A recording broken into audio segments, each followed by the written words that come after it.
Welcome back to the Megatherium Club podcast, everybody. As always, my name is Sean, and I'm here with my buddies Zach and Spencer. And today we have a special guest. Introduce her in a second, but in the past few episodes, if you have been following along, you know that we've been doing a little mini-series on symbiosis relationships. We've discussed parasitism, mutualism, and now we would like to discuss the third relationship, commensalism, with a special relationship that our guest is going to help us talk about today. And I'll give it to her. Our guest today is Dr. Dora. Woo! I'm also your biggest fan. Yes. I've listened to almost all the episodes. That's one person. Dora, tell us a little bit about yourself. I am currently a plant and insect disease diagnostician at the Bartlett Tree Expert. I used to be in grad school with Spence and Zach. We were in the same lab. Woo! And I'm from Kenya, but I found work here, so I'm staying. Do you like the work? Do you like your job? And I'm obsessed with sloths. I love my job, yeah. I enjoy it. Tell us what you worked on when you were in grad school with us. I worked on EAB, Emerald Ash Borer. Oh, that's cool. Which...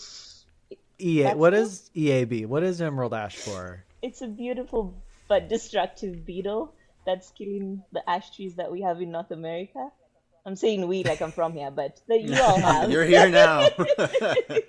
So you're telling me that Emerald Ash Borer and ashes do not have a commensalism relationship? It's more of a murderous relationship. Murder. Is that a symbiosis? I didn't see that one in my notes. I think only one of them benefits and the other one just dies. Yeah. Yeah, so dive in. Tell us a little bit about your project in grad school. So you're studying Emerald Ash Borer and the trees, but what about them? I was working on the insecticide treatments that I used to protect against EAB.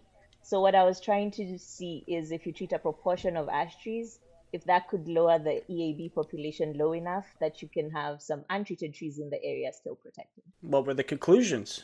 Herd immunity. It kind of worked. Yeah, it did. Would you recommend it? Because I see a lot of people recently just continuously cutting them down. Is there hope? I would recommend it, but I think a lot of cities are choosing to cut them down just because treatment for an indefinite amount of time seems daunting to them, as opposed to just getting rid of them in a planned way. Is it expensive? Because once they get hazardous, it's expensive. Oh, okay. Yep. To take them down. Yeah, once they get hazardous, it's more expensive. When they're more healthy, it's slightly cheaper. It's still expensive, but they can plan for taking them down. But some cities have a lot of ash, and it looks really sad. They're taken down. So I would recommend to treat them. They should talk to some homeowners are willing to treat their burn trees if you give them the option. So yeah, but I think that they should, diversify. Oh, yeah. Yes, definitely. I think our advisor would be proud plan. that I said that out loud. Diversify the stand, as he would say. Plant more Bradford pear trees. No, not those. Yeah, tree of heaven. Oh my god. Oh gosh. Russian olive. I get a lot of requests for information on EAB as like working as an entomologist for the state. We get a lot of requests for people to come out and look at their trees and be like, is this Emerald Ash Borer? And like usually we tell them no, but like there was one time last year we did find it and it's not. It was a yes? It was a yes. Yeah. Is that as far west as it is? Colorado? No, it's in Oregon, I think. Like it's on the West Coast, but the discovery not discovery, I guess, but the one that we did find last year was the westernmost in Colorado. Like it went over the mountains and is now in the western slopes. Is there a way? I'm sure there's a way, but did you guys, I guess, figure out if it came from the West Coast or if it actually did cross the Rockies? Like genetic testing or anything? Oh, no, we did not do any genetic testing. We're like 99% sure somebody just brought firewood from Denver, where it is known to be established, and they brought it to their vacation home or something on the western slope, and that's how it got there. Like it's a pretty big jump from where it's found in Colorado out to there. And then I think the next furthest west point is on the West Coast. So Gotcha. pretty sure that's what happened. Here in Cedar Rapids, we had a derecho come through in 2020. I was not here in Cedar Rapids during the derecho, but it knocked out like 75% of our trees in the city. And on campus where I work, we lost obviously a lot of trees as well. But some of the ones that were left were unfortunately ash trees. And the 2 years since I've been back, there's been a very quick decline of them, just due to emerald ash borer. I mean, it's just going to take out every tree in Cedar Rapids that's left. But luckily, they've replanted and they're not just planting ash trees anymore. We've learned our lesson after the last time, but it's going to take a while. I think they're doing a lot more oaks. So in like 60 years, Cedar Rapids is going to look really good well after we're all dead. So. And then climate change will happen and it'll be suitable for gold-spotted oak borer, and there goes all the oaks. Yep. We learned that lesson with Dutch elm disease, and now emerald ash borer, and now it's going to be oak, it sounds like. Cool. What's the chestnut tree that it is like functionally extinct? American chestnut. Yeah, chestnut blight wiped out all of those. Except that one random stand in a hidden location in Wisconsin. Oh, I didn't know about that. I knew they were doing some like breeding to make the American chestnut less vulnerable to the fungus, but I'm trying to remember back to forest entomology. Brian was talking about a stand of this unknown stand of chestnut that somehow survived the blight, and nobody really knew what it was. And then some foresters found it, and it's been like this super secret hidden location because they're like pre-blight chestnuts, and it's like a really healthy old stand, and they're trying to figure out why this stand somehow miraculously survived. But nobody knows where it is except the scientists who found it or whatever. I don't remember. I think that's what he's talking about. That was so long ago. But I think about that. I want to look that up now. Let's go on an expedition. Okay. All right. We have all of Wisconsin to look through. So we already got lost in Wisconsin once. That's true. We did. Yeah.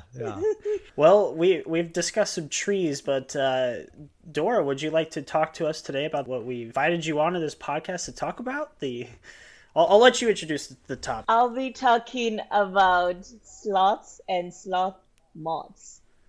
Ooh. That's a bit of a tongue twister, but yeah. Those live in trees. Maybe Zach will be happy. Yeah. Tell me what kind. Ilex?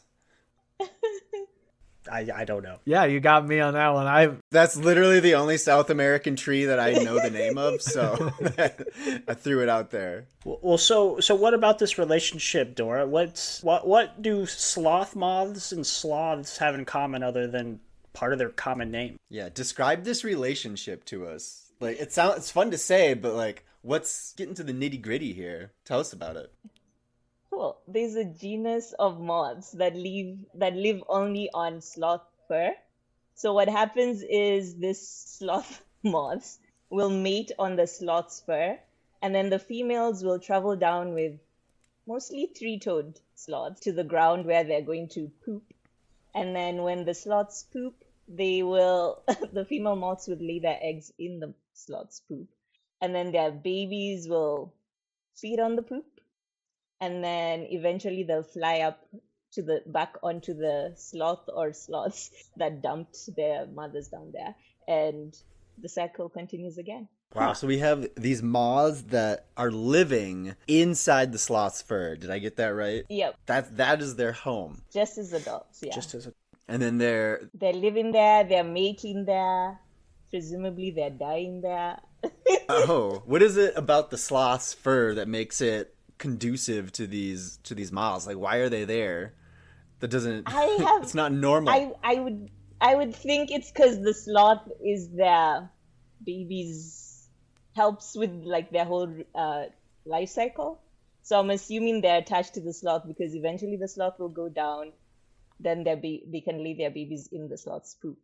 So Oh. if you're attached to a sloth that does that, you're set for life, I think. Because these are pretty poor flying moths, right? Yeah, yeah. They can fly, but not long distances, so they're poor Gotcha. fly. I don't know why they'd pick such a slow-moving animal as their mode of transportation. Because if they fall off, it's easy to get back on. That's true. That's true. They can't fly very far, so if they were on like a road runner or something, they're screwed. That's true. Are these moths small? I'm assuming they're fairly small. They're small-ish. Yeah, yeah. Okay. We shouldn't be imagining like Luna moths just covering sloths. No. Oh, okay. I'm gonna hold my fingers up, and you just tell me when. That's too big. Go back smaller. Whoa! I'm rewatching New Girl, and if any of you have seen that show, you might get what Zach is doing. Were you alluding to that, Zach? Yes, that is what I was alluding to. Nice. Hilarious. I love Yeah. New Girl. It's so good. But anyway, so what exactly does commensalism mean? What is going on? You know, we've talked about two different versions of a symbiotic relationship, but what is commensalism? Commensalism generally means that one organism is benefiting and nothing is happening to the other one. So the other is just like a bystander. No benefit, no negative effects. But there's actually a debate, or it's not being concluded completely. The sloth moth sloth interaction might actually be symbiotic and not commensalism. Oh, there may be some mutualism going Mutualism, on yeah. here. So if it's not commensalism, I mean, I'm assuming that it's the moths that are getting something. I'm assuming the sloths are just, unbothered by these moths mating and So dying on them. There's a theory. Some scientists did some research and they postulate that the sloth is actually benefiting as well. That as the sloth moths go back onto the sloth fur, they are depositing maybe some poop onto the sloth fur. And this is creating a nitrogen-rich environment where algae can grow. And this could be providing camouflage for the sloth or a light snack for the sloths because they only feed on foliage. So maybe they carry their snack on their back. I don't know. So that's the theory. Okay, and has anybody done any studies to confirm this? Where's this idea coming from? There is a study that was done in 2014, or at least the publication was in 2014. And they haven't proven the connection completely, but they looked at the nitrogen content in sloth fur, and they found where there were a lot of sloth moths and a lot of algae, there was a lot of inorganic nitrogen. So that's where they're getting this relationship maybe. And people are always curious why sloths would make the trip down where they could be vulnerable to predators. Well, they could just stay up there. I read that it could cost them up to 8% of their total daily energy expenditure just to make that journey down. Yeah. So there's obviously a reason why. That sounds exhausting. Yeah. I use 7% and I'm wiped afterwards. I don't know. When I go poop, I gain my energy. If I was spending 8% my 3 to 4 times a day, that's I'm getting up to half. That's a lot. It's a lot of energy. That's a third of my daily expenditure. How often does a sloth poop? Once a week, I think. Yeah. Yeah. Oh, Once a so Sean poops 40 times more than a sloth does. That's what I'm getting from this. It's that vegan diet, guys. A lot of fiber, baby. Wait, aren't sloths vegans though too? Well, no, actually they aren't, right? Don't some sloths eat eggs, or is that just the two-toed sloth? The two-toed will eat other things like fruits and yeah. I don't know about eggs though, but they'll eat fruit. Where would they get an egg? From Like a a bird's bird? nest? A bird, Zach? Birds lay eggs in trees. Did you know that? Eggs are pretty fast. It's pretty hard to catch one. Yeah, I don't know how the sloth's getting these eggs. Okay, so if the sloth goes down to poop, there's obviously, it uses so much energy to do so, there's obviously a real reason as to why. Is it smell, That's what my assumption would be, right? Because it smells bad. Well, yeah, I mean, They just leave it on the ground and then they like get out of there. yeah. I've read that they kind of like cover it up like a cat. Oh yeah, they would. They actually try and dig a hole apparently with their tail, and then they'll cover it up with leaves. So they're very sanitary. They just don't want. The tail was the least like appendage that I thought you were going to say. Me too. I thought have they these used like their claws. Yeah. Wait, Yeah, I need you to repeat this. They dig the hole with their tail, not under their tail. With their tail. That's what I read. And then they How cover big it is a up with sloth's leaves. tail? I didn't even know sloths had tails. Is it a vestigial tail or something like that? Like a tiny little scoop. I mean, I can't imagine they're digging like, a 5x5 foot hole, like in the wonderful book early Holes? 2000s movie Holes. But Maybe they just make They're a just- slight depression. at what point are they just sitting on the ground and that pushes in some dirt and then they're like, that's good enough? But they're trying to say that they're using so much force to poop that it's creating a depression.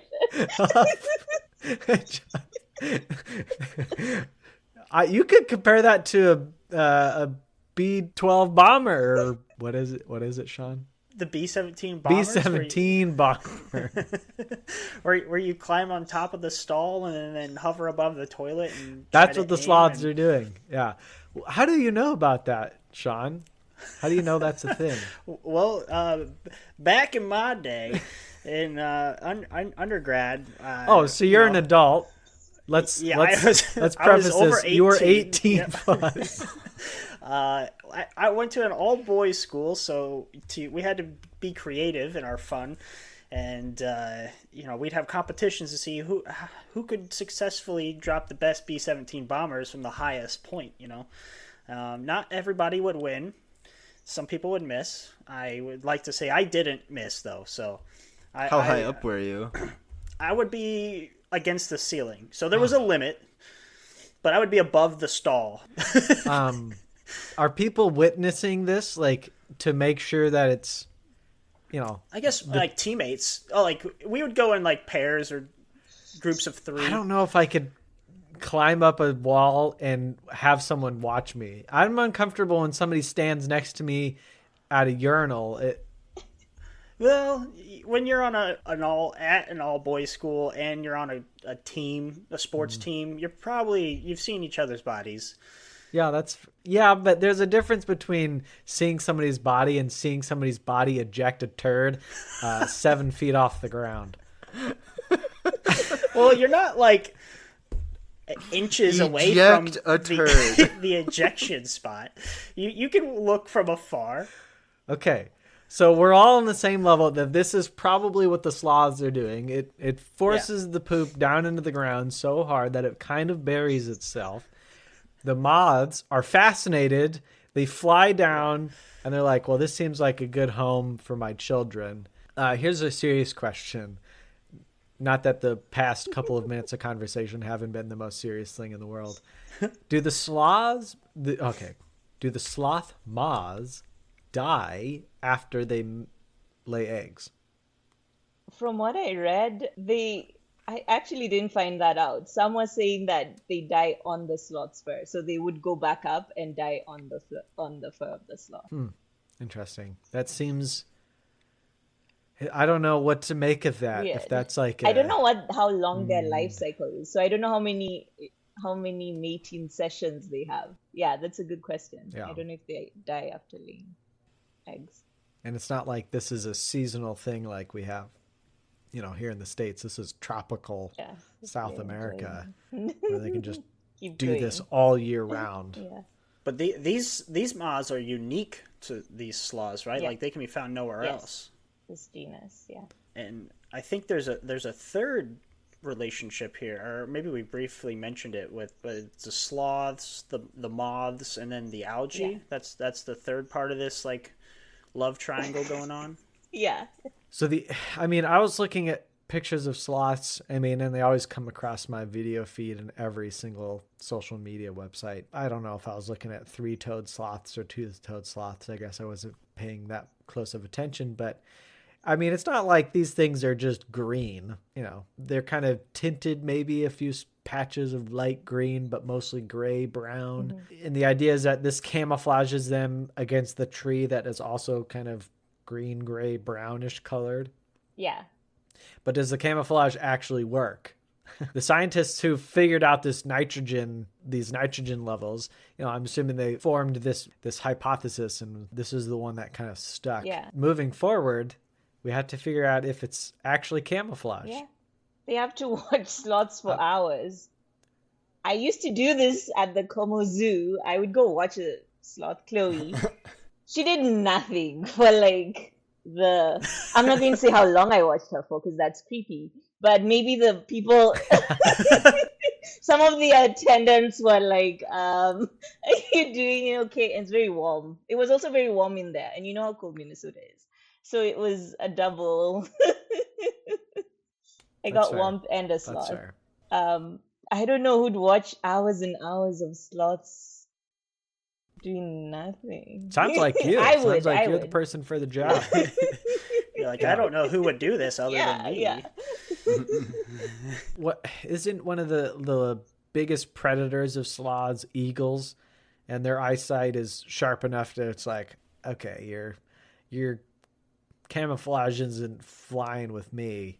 I can see you super well because you're just a big lump on a tree and you're eating. Do they need motion? Oh, like the eagles? Do they need motion to pick up? In the Jurassic Park movie when they said, don't move, it can't see you.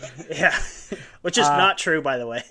I would imagine that it's probably not true in this case as well. But I don't know. I mean, eagles are known for their impeccable eyesight. So I can't imagine that a sloth not moving is going to fool them. There's the rub. You didn't move, so I couldn't see you. That camouflage just worked too well. I don't know. I don't know if I'm buying it. I don't know if I'm buying this algae as camouflage. I mean, yeah, maybe a little bit of camouflage. I don't know if that's what it's really for. I also think it's a light snack. But I think I would buy the camouflage over the light snack. I was trying to do some reading before here, and while one page was like, it's been proven they don't eat the algae off of themselves, there's another page that's like, maybe the sloths eat the algae off of the sloth. Maybe the moths eat the algae off the sloths. I don't. Like the adult moths? Yeah, which I was like, I don't know how that works with the proboscis. Yeah, but moths. Then another page was talking about the 2014 study that Dora was mentioning, and they were trying to see if it had some extra nutrients in the algae that maybe the sloth wasn't getting from its usual food, because it's typically leaves and shoots and buds, though some people do refer to them as omnivores, and they could eat carrion and lizards, but obviously it's not as easy for them to get as leaves. And they found out that the algae has the same amount of carbs and protein, but it has 5 times as much fat. So is that, potentially worth this great adventure it takes once a week down the tree for a nice poop, or is there other benefits to that? But I'm wondering how much how much can you actually get off of yourself? Because again, it kind of if they're, you can't reach your back. I don't know how flexible. Maybe it's microdosing. But yeah, I don't know. I can't imagine that they're eating a whole lot of it. Here's a thought. What about their young? What if they're the babies licking it off mom? Maybe some extra fat in there. Maybe that's good. I don't know why, but that kind of grosses me out. Compared to them sucking from their teats. I mean, that's normal mammal behavior, but could you imagine as a baby eating algae out of your mom's hair? Don't some animals the mother will just eat their kids feces? Yeah, or feed them their. There's birds that will eat the defecation sacks. I don't really know. Yeah. I can't remember what they're called. It's horrifying to watch. If you've never seen the video of a mama bird eating the defecation sac that comes out of a baby bird. It's to keep the nest clean. That's all it is. But the mom can also recycle some of those. It's so gross. I'm not grossed out by too many things, and that was like, oh, that doesn't seem good. Tasty at all. Maybe that extra fat's good for a growing baby sloth. But yeah, I didn't actually think about that. I mean, do baby sloths tend to hang out on the back? The belly. They cuddle. They're very cuddly. It's adorable. Does algae not grow on the underside? I think it's the backside because they say the hairs or the shaft in their fur allows water to pass through the fur, run down it. Certain way. Is that a potential bonus? Maybe the algae provides some sort of hydrophobic properties? Some insulation? Just spitballing. No, I mean, these are all good ideas. We could also stop trying to pin this down into a mutualistic relationship when it's obviously commensalism, right? It's because the sloth just makes this journey out of the goodness of its heart. I think he's just got to take a shit. And it really doesn't want to stink up the forest. But two-toed sloths, they tend to just drop those bombs from they the don't branches. have to go down. But they have their own moths, though. But they have less. They have less moths than the three-toed. Oh. Based on that study, they looked at 2- and 3-toed, and the 2-toed had less moths, less inorganic nitrogen, less algae. Oh. And do they die more often to hawks? I don't know who dies more.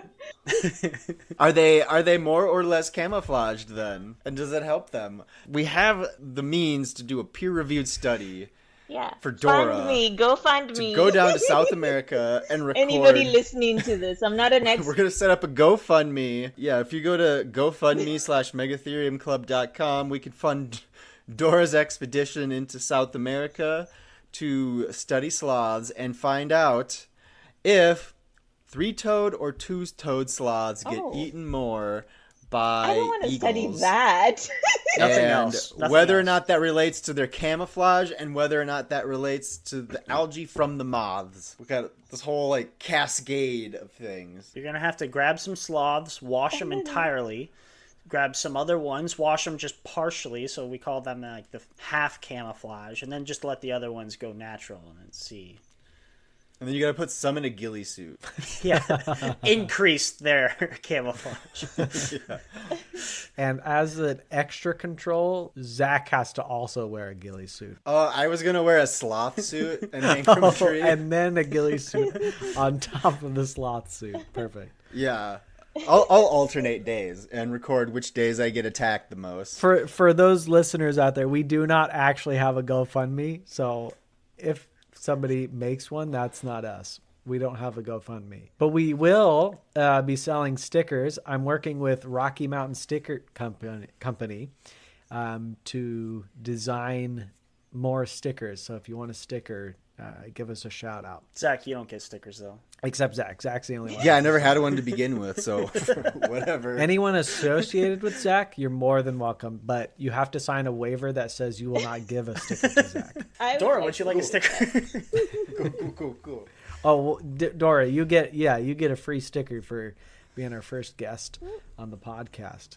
First friend of the pod gets a free sticker. Jealous. Is there any other relationships you can quickly think of that are supposedly one thing, but there's an argument that it's a different type of relationship? How many true commensalistic relationships are there? Phoresis, which one could argue that this is kind of a form of, the definition being one animal, one organism uses another organism for transportation. Just hitches a ride. Yeah, like a remora in the ocean, or my favorite, the pseudoscorpion that latches onto the legs of beetles or underneath the elytra or the legs of crane flies. Oh, you were telling us about this. Yes. So they'll grab on. So say you're a tiny little pseudoscorpion, which looks like a scorpion just with no tail. They're very small soil predators, so they'll eat the small soil organisms. But because they're not big, they can't travel very fast. But what can is something that can fly. So they'll crawl underneath the wings of a beetle or snatch onto the leg of a fly. That fly or beetle will move to another area. They'll let go, and now, boom, you're in a new area. Hopefully some more food available to you. The beetle or the fly or whatever doesn't care. It's just a bus that's taking a passenger somewhere. It doesn't affect them in any way that we know about, but the pseudoscorpion gets a free ride to, a new area to feed on. And then there's my other favorite one that has to do with my favorite organism, the burying beetle. And burying beetles, if you catch one, you might notice they're covered in mites, tiny little arachnid creatures, but they don't care. The beetles, they don't mind the mites being there. Oh, shoot. Nope, this is a mutualistic relationship.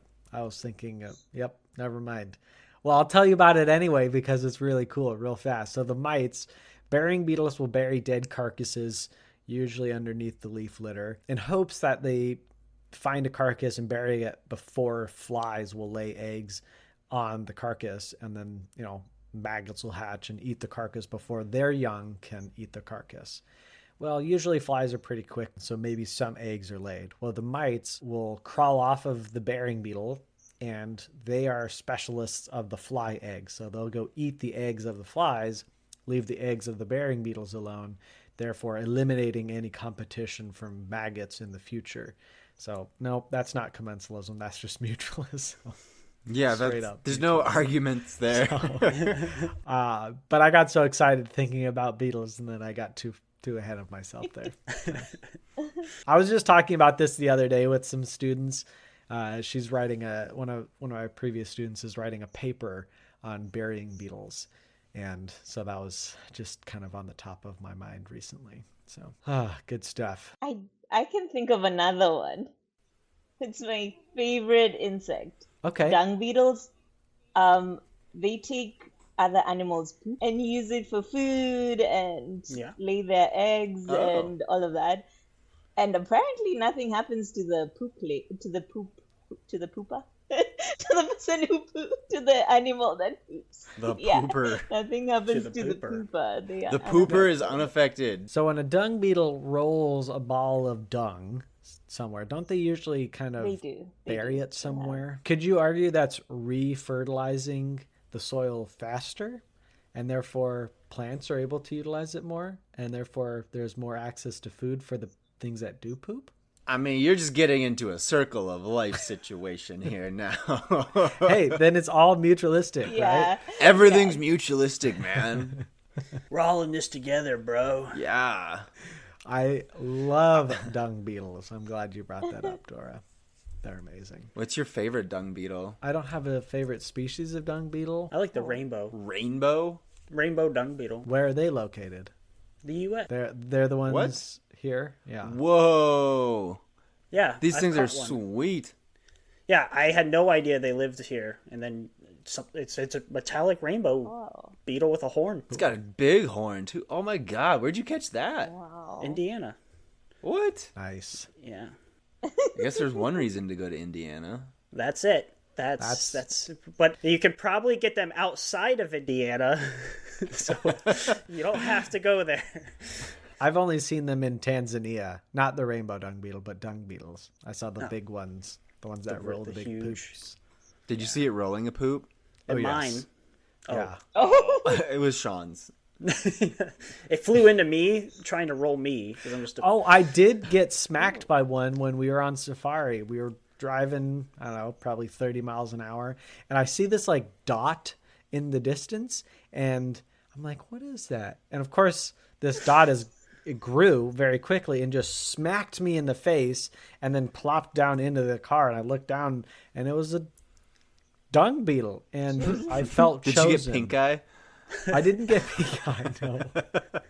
But everybody thought it was hilarious that of all the people, the bug guy was the one that got hit by the dung beetle. I would just think of all the people to get hit by a dung beetle, it would just be Spencer. That's fair. That's fair. I accept that award. Yeah. If I'm the chosen deity of dung beetles, then so be it. Me and Dora will rule them together. Sean, do you know any examples of things that might be commensalism, might be something else entirely? Not off the top of my head. Anything from the fossil record? Yeah, our resident dinosaurologist. This is the one I did not look up for. There was a mutualistic one in the fossil record, but I think that was pretty standard. Lame. Not what we're looking for. Oh, a quick Google search said, detection of commensalism in recent associations is rather difficult, while in the fossil record it seems impossible. That's a harsh claim. Wait, what did they say? It's impossible to detect commensalism in the fossil record. I mean, I guess that kind of makes sense. I don't know how you do it. Commensalism is already difficult to study, as we've determined today. Yeah, it's hard to prove one of them isn't benefiting. Yeah. So I can imagine that if you can't observe the actions or behaviors in person, there's no way you could ever fully say, yes, this is what's going on. Well, if any audience member has any thoughts or opinions on the fossil record and commensalism, I guess you're wrong. So you're wrong. So tell us about exist. It. I think one person has responded to our kind of listener feedback. Oh, like what'd they get say? to know you. It was, I don't know. Well, they like our camaraderie, and they like what we got going on. I don't know who it is, because I gave, it's obviously anonymous, but they do have the option to put, how did you find us? Like through friends and family, just randomly, blah, blah, blah. And they said friends and family. So it's clearly somebody we know, but that's one person. But if you're a random person, you don't know who we are, please, we're begging you, just fill out the survey. We'd love to know if at least there's one random out there.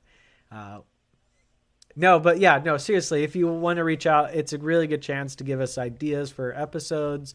We'd just like to hear from you. And if you want a sticker, please also reach out and let us know that. My brother and I are working on some new designs. So we'll hopefully have those within, my brother's kind of busy. So within, I think, 3 weeks, we should have some. So yeah, let us know. Jennifer Powell, shout out to her. She contacted me asking for a sticker. So I will be sending one out to her this week. Sweet. Cool. Get it, Jenny. You'll have more stickers than me. Yeah, everyone will. Everyone who gets a sticker will have more than Zach. So anybody who fills out the survey also gets a sticker. Give us your mailing address, and you'll get a sticker. Yeah, that's a good way to incentivize it.